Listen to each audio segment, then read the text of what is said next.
Start na tayo mag-prepare. Yan. Ganito yung ginawa kong slice, guys. Yung parang sa spaghetti. Nararamdaman ko pa yung tigas niya. Sarap. Magluluto pa tayo ng isa, yun namang pork giniling. And actually, nakita ko lang rin tong recipe na to. So, gagawin natin ngayon. It's already 4 p.m. and nag-start ako magluto 12:30.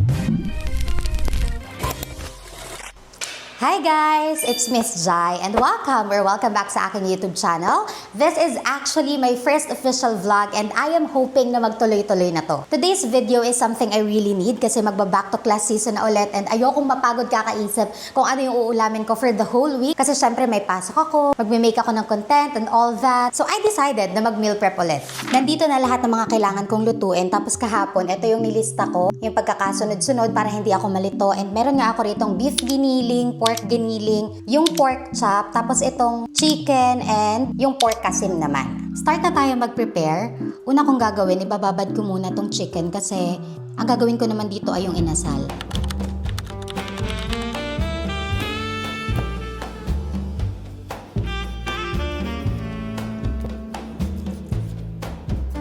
Kaya ko siya ginaganto para pag binarinate ko, papasok hanggang sa loob niya yung pinakang sauce. You sip your sins in a silver glass. Moonlight bends, then it lets you pass. My shadow dances without a name, but I still curl when you say it the same. Cigarettes burn like a string of prayers. Each drag a ghost I caught unawares. The band plays crooked like they know the lie. Baby, in this jazz. Ganito yung gusto kong consistency niya. I tremble where you I-make sure ko lang na coated lahat kasi hindi ko pa ito lulutuin ngayon. Ibababad ko lang talaga siya kasi alam niyo yun, kapag mas tumatagal, mas sumasarap siya. Kumbaga, mas nanonood kasi yung lasa, ganon. Dito ko na siya ibababad talaga, so tatakpan na lang natin. Ay, maliit to. Kukuha ko ng isa pang takip and then ilalagay ko na lang to sa ref. soft decay in a crystal vase. Velvet tremor on a one-note cry. So ngayon, mag-start na tayo maggayat ng mga lulutuin ko talaga. Meron kasi ako nakita. Di ko sure kung afritada yun. Basta pork siya, pero merong tomato sauce. So yun yung gagawin natin ngayon.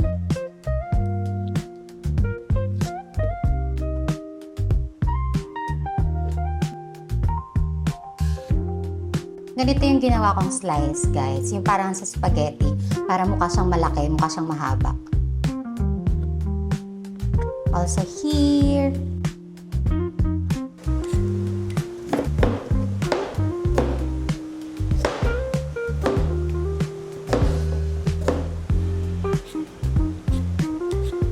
Ganito yung tsura niya dahil dun sa balat. So, hugasan muna natin to.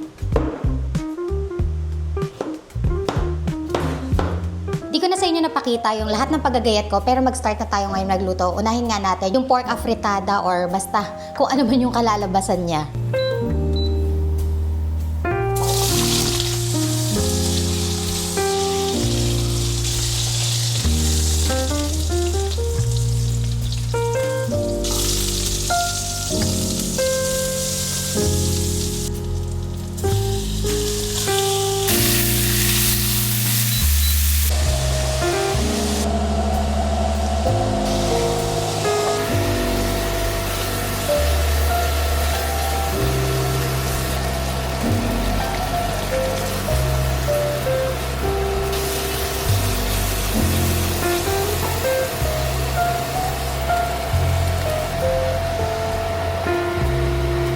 Patis para mas malasa siya.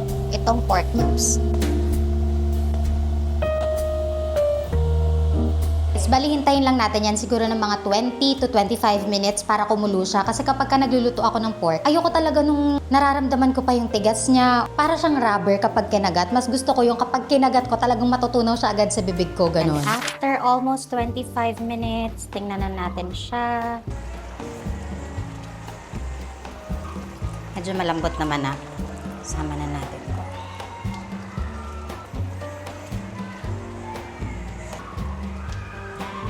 Taste test. Sarap. Pero feeling ko kulang siya ng tamis para mas creamy. So lalagyan lang rin natin siya ng condensed. You sip your sins in a silver glass. Moonlight bends, then it lets you pass. Perfect. Tapos mag-add lang tayo ng water ulit kasi hindi pa malambot itong mga potato at saka yung carrots. Konting-konti lang. Cigarettes burn. Feeling ko naman luto na siya.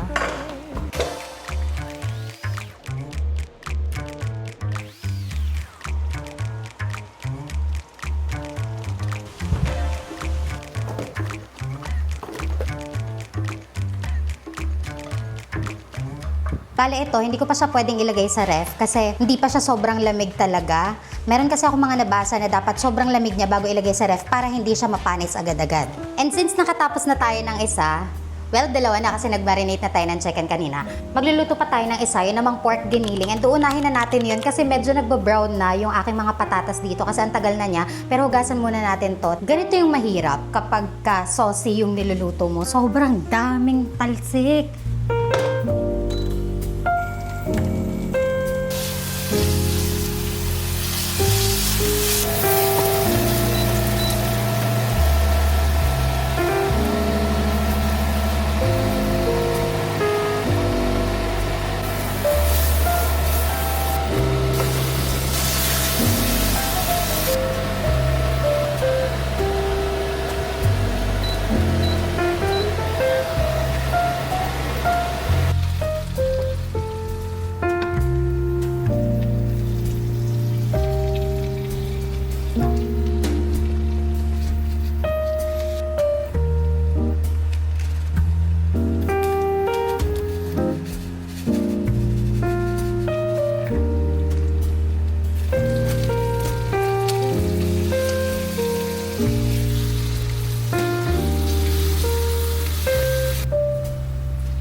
Takal na rin natin to, pero kung mapapansin nyo, medyo naging oily siya kasi nga madami rin yung nalabas na oil nung mismong pork giniling. So, aalisin na lang natin dito sa paghahati-hati sa kanya.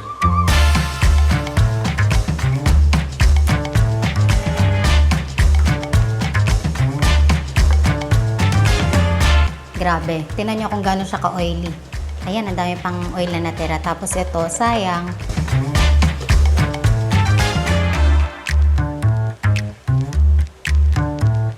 Nakakadalawa na tayo and meron pang dalawa ulit. And grabe, pawis na ako, nakakaloka. Pero yung next natin na gagawin is giniling din siya, pero this time beef naman. And actually, nakita ko lang rin tong recipe na to. So gagawin natin ngayon, gagamit lang tayo ng mushroom and also garlic.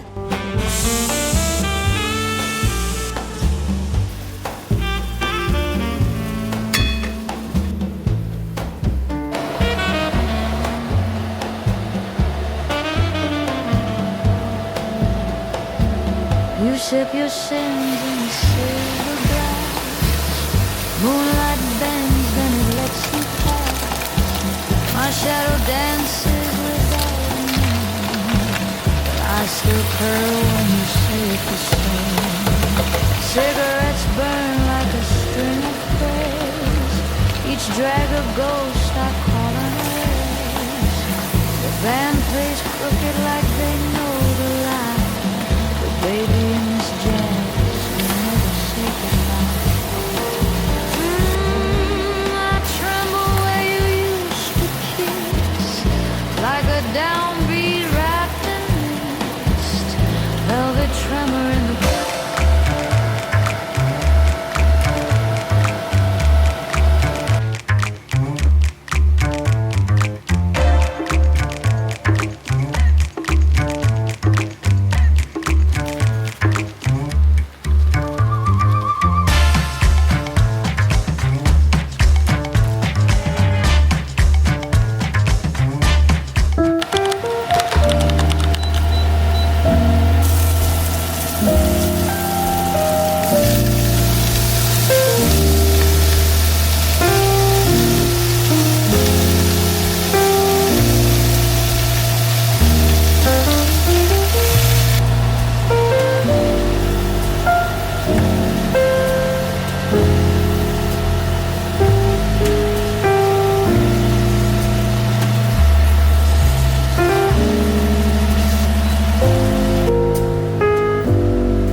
sa last natin na lulutuin. Pork steak to guys. Pero hindi ko na kasi na-marinate kanina yung pork. So dito na lang natin siya titimplahin. And then make sure natin na talagang papasok pa rin sa pinakang loob niya yung lasa. I-fry na lang natin dito. Dito.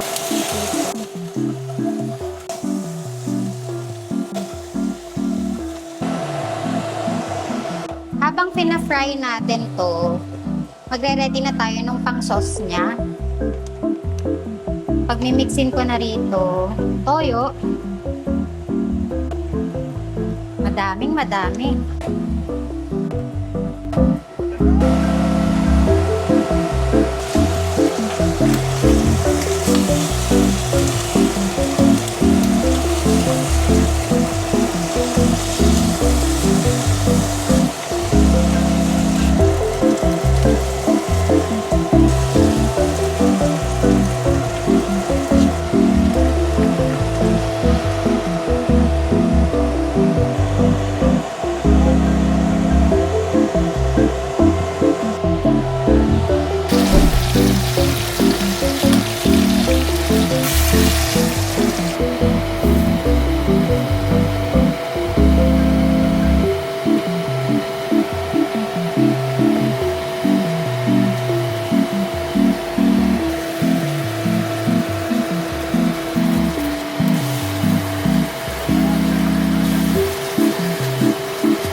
Grabe, ito na yung lahat ng naluto ko and it's already 4 p.m. Tapos nag-start ako 12:30. Sobrang fulfilling lang rin na I got to prepare for the week ahead. Etong ginawa kong meal prepping, maybe simple pero para sa akin, it's a way of taking care of myself. A small reminder that even when life gets hectic, I can still choose to slow down and show up for myself. Thank you so much for watching my first official vlog. And kung meron kayong mga suggestions sa mga susunod pa nating content, i-comment nyo lang yan. Makikinig ako, promise. See you again next vlog. Bye!